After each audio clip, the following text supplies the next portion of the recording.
자, 오늘은 그리스도 안에 자유와 평안이라는 제목으로 사도행전 16장 16절에서 40절 말씀을 중심으로 같이 이야기를 나눠보려고 합니다. 본문 보면서 같이 한번 나갔으면 좋겠는데요. 설교문 같이 한번 보면서 다시 한번 쫓아옵니다. 사도 바울의 기가 막힌 계획은 절대 오차가 없었습니다. 그가 1차 선교 여행을 마치고 안디옥으로 돌아옵니다. 안디옥은 여러분이 잘 아는 대로 예루살렘 교회가 있었고 이방인들 중심의 교회가 바로 안디옥 교회입니다. 그리고 그가 경험한 기쁜 소식들을 예루살렘에 전하고 싶어졌습니다. 이게 안디옥에만 담아두기에는 너무 좋은 소식이었던 거죠. 그래서 그 소식을 안디옥뿐만 아니라 예루살렘에도 복음의 본거지로 전달하고 싶었던 겁니다. 좋은 일이란 그런 거죠. 나누고 싶어지고 전하고 싶어지는 것, 그것을 바로 우리는 좋은 소식이라고 부릅니다. 바울에게 가장 기쁜 소식은 뭐니 해도 이방인들이 예수 그리스도를 주로 영접했다는 사실이었습니다. 그리고 그의 흥분된 설명이 보이는 듯합니다. 얼마나 열정적이었을까, 얼마나 감동적이었을까 생각이 됩니다. 그런데 문제는 그렇게 전달된 복음의 소식이 걸림이 되는 사람이 있었다는 거죠. 모두 다 좋은 건 아니더라는 겁니다. 사실 모든 것에 만족할 수 있는 상황이란 없을 겁니다. 오늘 그 이야기를 조금 더 깊이 하게 될 겁니다. 그러니까 모든 상황에 만족할 수 없다. 이 얘기를 한번 기억해 놓으세요. 모든 상황엔 만족할 수 없다. 사도 바울이 전한 기분 좋은 소식이 마음에 걸린 사람이 있었던 겁니다. 유대인에 속한 기독교인, 그들 중에 나름대로 열심히 율법을 지키며 살았던 사람, 바리새파 사람에 대한 이야기입니다. 이전에 보바스 병원에 전도를 하러 간 적이 있습니다. 2년 전에 보바스 병원에 여러 가지 문제로 인해서 주인이 바뀌었어요. 선교사의 이름으로 재활병원이 구성이 됐었고 호스피스 병동, 요양원 등의 이제 다양한, 그리고 실버타운까지 헤리티지라는 아주 큰 요양원까지 만들었는데 안타깝게도 운영난을 겪게 되었고, 그래서 롯데 계열사로 넘어갔다는 얘기를 들었습니다. 그로부터 복음 전하는 게 조금 힘들어졌어요. 예전은 조금 개방적이었는데 그래서 이제 조곤조곤 찬송 못하고 그렇게 전하게끔 만들어 놨더라고요. 지하부터 1층까지 어느 부분으로도 들어가기 힘들 정도로. 그러던 중에 좋은 분을 만나게 돼서 복음을 전할 수 있는 통로가 좀 열렸습니다. 처음에 만난 어르신은 신앙이 아주 독실한 권사님이셨어요. 잘 들리지 않아서 귀에다 갖다 대고 얘기했습니다. 영생의 확신이 있으신가요? 예수 믿고 구원 받으셨나요? 그렇다면 영생을 얻으려면 뭘 해야 될까요? 예수님 믿으시죠? 라는 이야기. 매우 긍정적인 반응을 보여주셨습니다. 그리고 어르신 한 분을 또 만나서 복음을 전했는데 알겠다고도 합니다. 예수도 알겠대요. 선한 것도 알겠대요. 교회가 좋은 것도 알겠답니다. 그런데 문제는 아직 이해가 되지 않는 게 있답니다. 그것이 무엇인지 여쭤보니까요, 도무지 이해가 되지 않는 게 있대요. 어떻게 그토록 많은 죄를 짓고 믿기만 하면 천국에 갈 수 있냐는 거죠. 어떻게 살인까지 했는데, 강도짓을 했는데 그 사람이 어떻게 믿기만 하면 천국 갈 수 있냐. 난 그건 도저히 이해가 안 된다. 그래서 손사래를 치시더라고요. 그건 말이 안 된다는 겁니다. 이전에 난 유교를 알았기 때문에 알지만 부모에게도 사회생활에서도 죄 짓지 않고 살려고 노력하고 성실히 살았는데 그렇게 살지 않는 이들이 어떻게 천국에 갈 수 있냐. 그건 아니지 않냐 라는 말입니다. 이치상 전혀 틀리지 않은 이야기였습니다. 도대체 무엇이라도 해야 되지 않겠냐는 거죠. 그들의 행위에 대한 대가를 치르고 난 다음이라도 용서하든 천국에 가든 하여야 하지 않겠냐는 얘기입니다. 30분 정도를 그렇게 이야기를 나누다가 사실 명확한 결론을 내드리지 못했습니다. 왜냐하면 믿어지질 않는 걸 어떻게 하겠습니까? 오늘 말씀드리는 상황이 동일합니다. 사도 바울이 이방인에게 전도해서 복음을 받았고 성령의 충만함을 받았다고 얘기했는데 바리새파 기독교인 중 하나가 마음에 걸림이 된 겁니다. 그래도 이건 아니지. 어떻게 할례도 안 받고 율법도 안 지키고 구원받냐? 이건 아니지 않. 최소한의 도리를 행하고 영접하든 받아들이든 영생하든 은혜를 누리듯 해야 되는 것이 아니냐. 제자들과 사도들이 이 문제를 놓고 심도 깊게 논의하기 시작했습니다. 그 또한 감사합니다. 한 사람이 그렇게 나온다고 에이 무시해버리고 간 게 아니라 그 소수 의견을 잘 받아들여서 수용하고 깊이 묵상하고 토론하기 시작한 거죠. 그리고 나서 결론을 냈습니다. 사도행전 15장 20절입니다. 다만 우상의 더러운 것과 음행과 목매어 죽인 것과 피를 멀리하라고 편지하는 것이 옳다.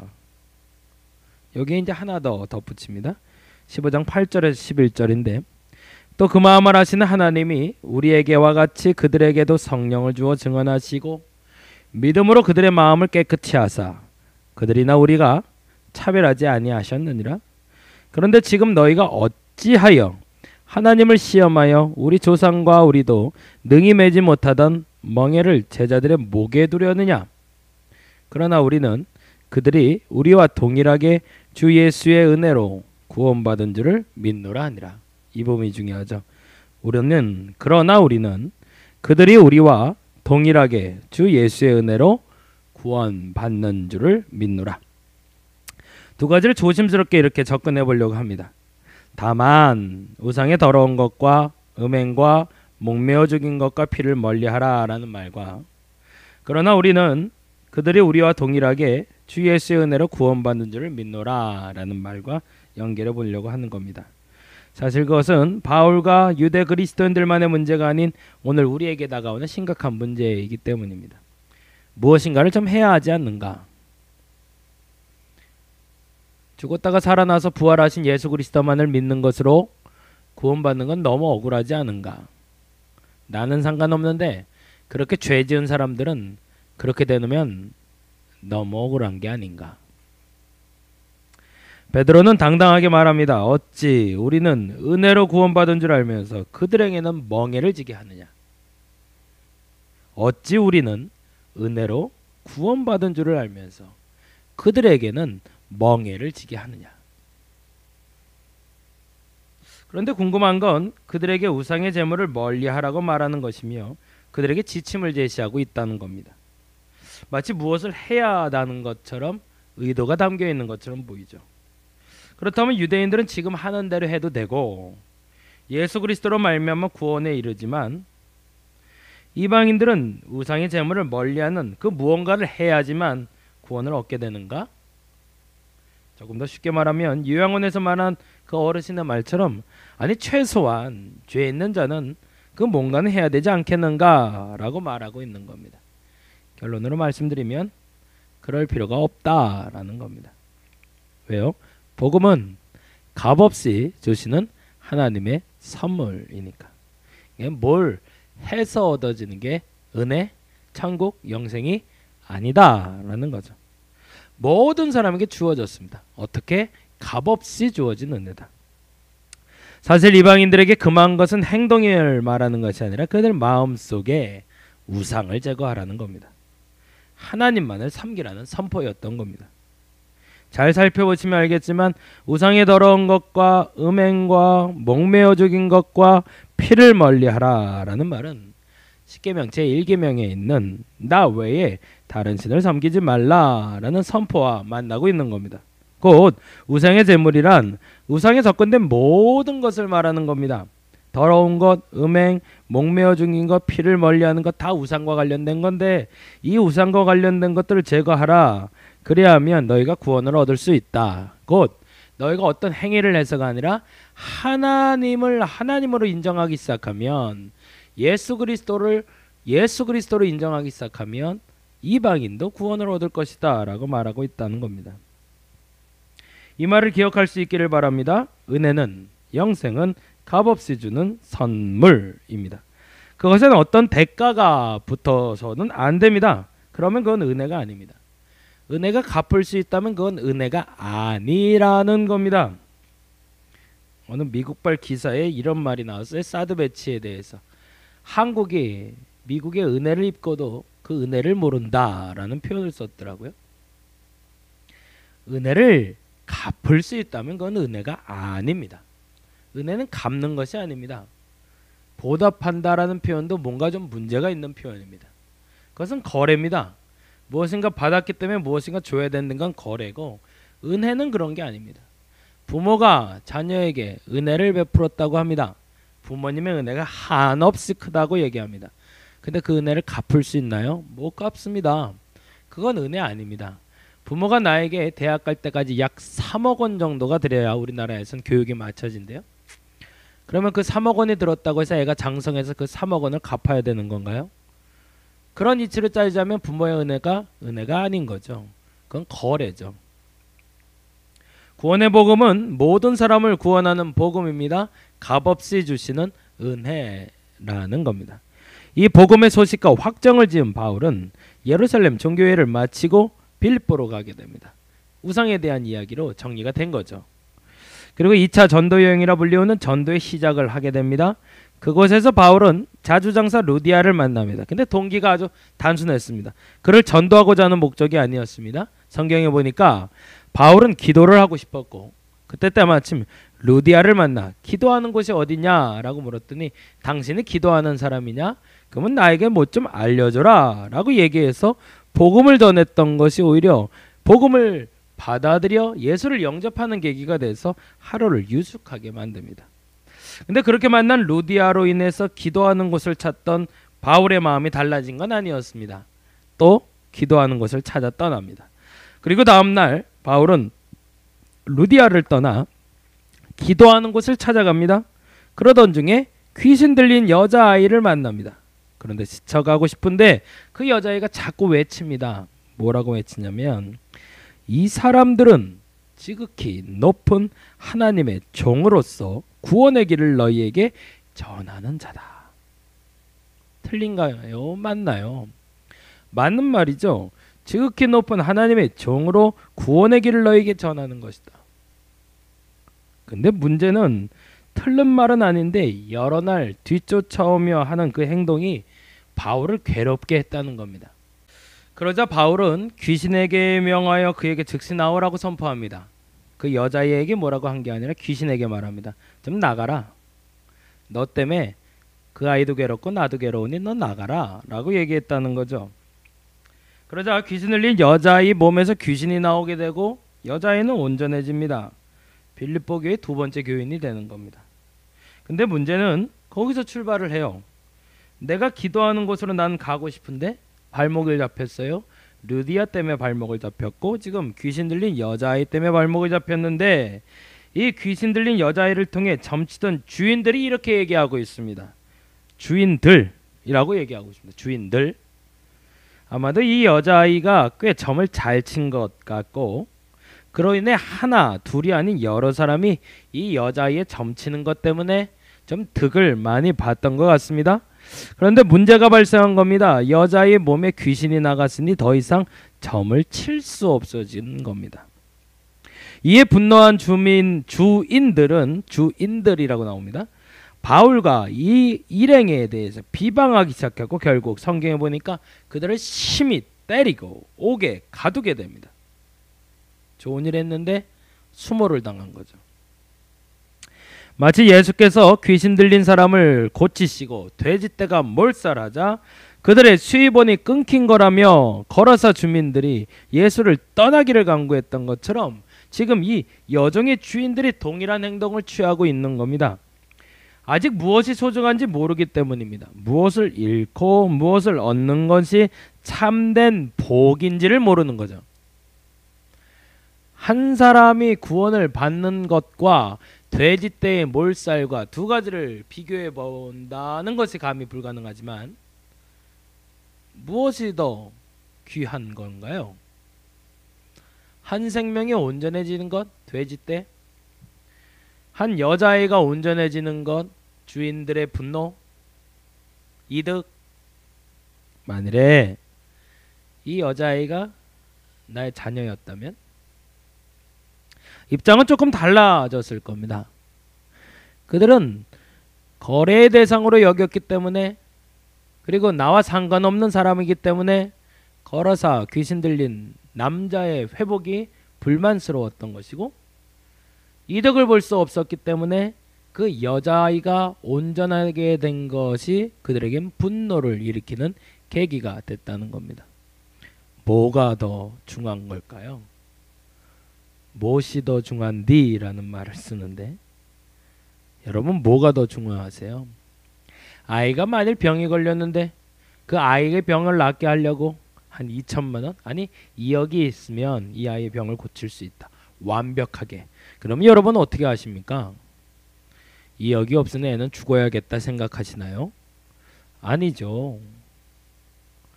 팔은 안으로 굽는다고. 근데 아마도 이들에게는 이 여자아이도 거라사 지방의 그 귀신 들린 그 사람의 앞에서는 이 사람은 도구였을 뿐이죠. 조금 더 이야기를 진행하며 한 가지 동일한 상황을 만나봅니다. 그렇게 옥에 갇힌 바울의 일행의 행동입니다. 이 부분이 사실은 중요해요. 옥에 갇혀 흠씬 두들겨 맞은 바울 일행의 최종 목적지가 어딘가라는 겁니다. 루디아를 만나기 전에 어딜 찾고 있었죠? 귀신 들린 여자아이를 만나기 전에 하고 싶었던 일이 뭔가요? 기도하는 곳에서 기도하고 싶었습니다. 기도하는 곳을 찾아 헤맸습니다. 그리고 전도도 했습니다. 여종을 만났습니다. 고쳤습니다. 흠씬 두들겨 맞았습니다. 그리고 그들은 옥에 갇혔습니다. 그런데 그들의 행동을 주목해 봅니다. 16장 24절 25절인데요. 그가 이러한 명령을 받아 그들을 깊은 옥에 가두고, 아마 동굴이었던 것 같아요. 그 말에 차고를 든든히 채웠더니 한밤중에 바울과 실라가 기도하고 하나님을 찬송하며 죄수들이 듣더라. 발에 차고를 든든히 채우다라는 뜻은 가랑이를 쫙 벌려서 움직이기 못하게 묶어놓는 걸 말합니다. 온몸이 옥신거릴 정도로 맞았는데 움직이지 못하도록 묶어놓은 상태. 그런데 그들이 지금 뭘 하고 있냐는 겁니다. 바울과 실라가 한밤중에 기도하고 하나님을 찬송하며. 그 다음 말이 더 재밌어요. 더 재미난 표현인데요. 죄수들이 듣더라 라고 되어 있습니다. 표현이 죄수들이 듣더라 라고 되어 있지만 원문을 보자면 죄수들이 즐겁게 듣더라 라고 되어 있습니다. 어떻게 이런 일이 가능할까요? 그들이 경험한 일을 보자면 결국 불가능한 일입니다. 나는 매 맞아 들어와 있고 고통 가운데 있는 상태, 옥에 갇혀 있고 착고에 매여 있고 뭐 하나 행복한 일이 없는데 그가 부르는 찬송을 들으니 죄수들이 즐겁게 듣더라. 더욱 중요한 것은 그들의 최종 목적지가 어디였는가라는 겁니다. 그들은 기도하는 곳을 찾아가고 있었는데 드디어 기도하는 곳에 도착한 겁니다. 그들이 그토록 찾아 헤맸던 기도하는 곳이 바로 그들이 마음껏 찬양하고 듣는 사람도 즐겁게 하는 장소는 평안하고 아늑한 회당이 아니라 바로 감옥이었다는 거죠. 그래서 그를 듣는 죄수들의 마음이 즐거웠다라고 기록합니다. 앞서 말씀드린 대로 이방인들에게 복음이 전해지자 마음이 불편해하는 사람이 있었던 것처럼 반대로 바울이 지금 처한 상황은 웃지도 기뻐할 수도 없는 상황임에도 불구하고 그들은 기쁨으로 찬양했고 기도했고 그 찬양을 듣는 이들이 즐거워했다는 겁니다. 뭐죠 이게? 도대체 무슨 일이 일어나고 있는 건가요? 그리고 갑자기 옥문까지 열립니다. 착고가 풀려버립니다. 지진이 일어납니다. 그리고 죄인들이 도망간 줄 알고 간수들이 자결하려고 합니다. 간수들은 이렇게 하고 있었대요. 16장 27절 28절 보니까 간수가 자다가 깨어 옥문이 열린 것을 보고 죄수들이 도망한 줄 생각하고 칼을 빼어 자결하려 하거늘 바울이 크게 소리질러 이르되 내 몸을 상하지 말라 우리가 여기 있노라. 간수가요, 참 세상 편하죠. 죄수들은 옥에 갇혀 있고 누구는 또 노래 부르고 앉아 있고 기도하고 있고 간수는 자고 있었대요. 참 평온한 상태죠. 근데 자다 깨어보니 옥문은 열려있고 착고는 풀려있고 웅성웅성 지진 났고 그런데 다 도망갔구나 생각하고 큰일 났다 죽어야겠다 라고 생각했다는 거죠. 그때 사도 바울이 얘기합니다. 내 몸을 상하지 말라. 우리가 다 여기 있노라. 무슨 말이에요? 죽지 말라. 왜 죽어? 죽지 마. 상하게 하지 마. 안 도망가 우리. 우린 여기가 좋아. 그럴 필요 없다고. 우린 도망갈 생각 없다고. 그러자 간수가 묻습니다. 그 말이 중요하죠.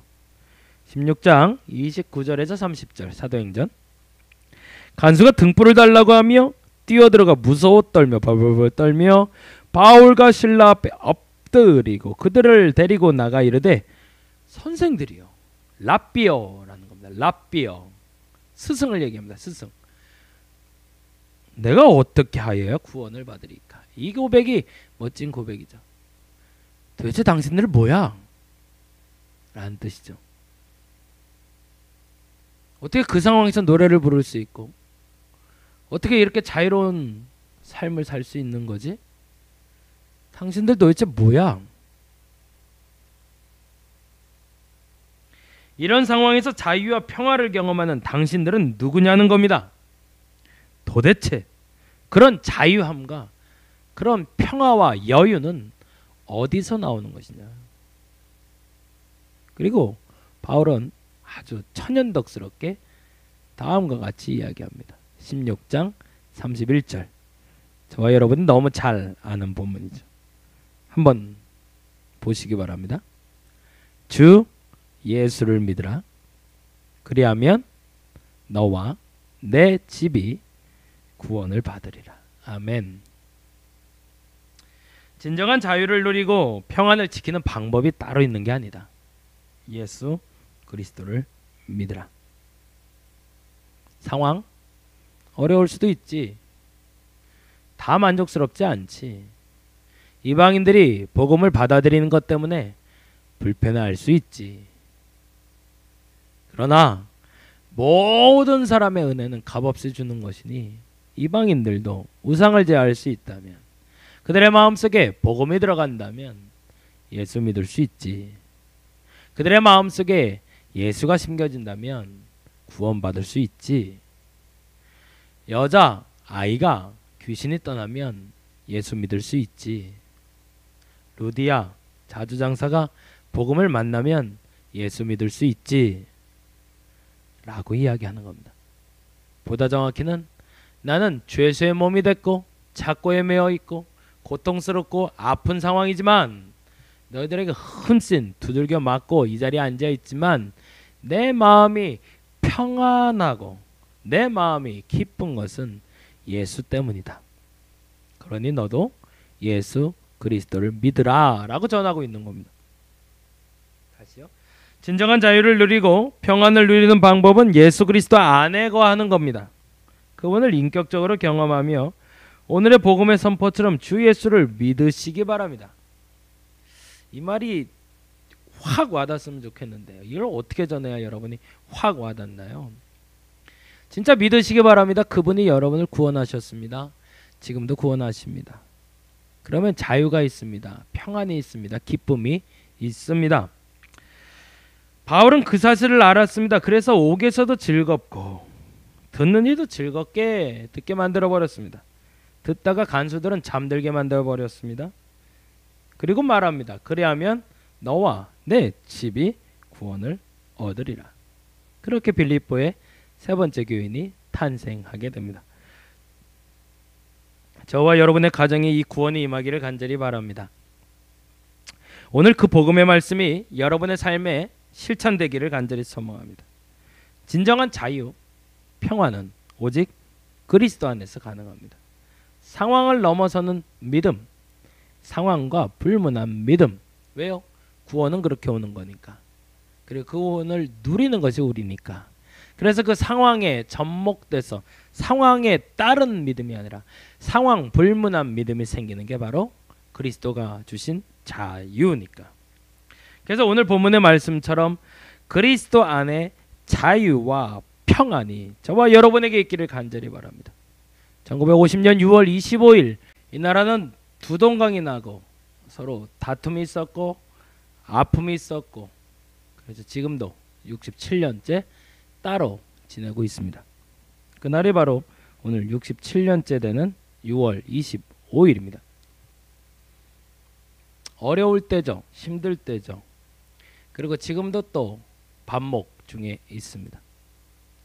참된 평화는 그리스도 안에서 시작될 겁니다.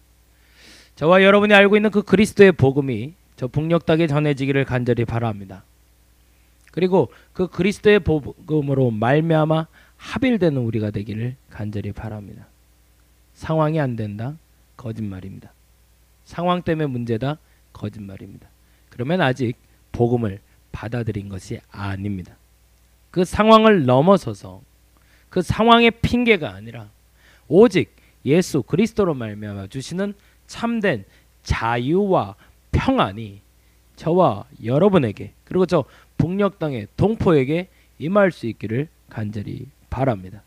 오늘은 그것을 위해서 함께 기도했으면 좋겠습니다. 그리고 내일의 소망, 그 소망을 위해서 한 걸음 더 전진할 수 있는 저와 여러분이 되기를 간절히 바랍니다. 기도하겠습니다.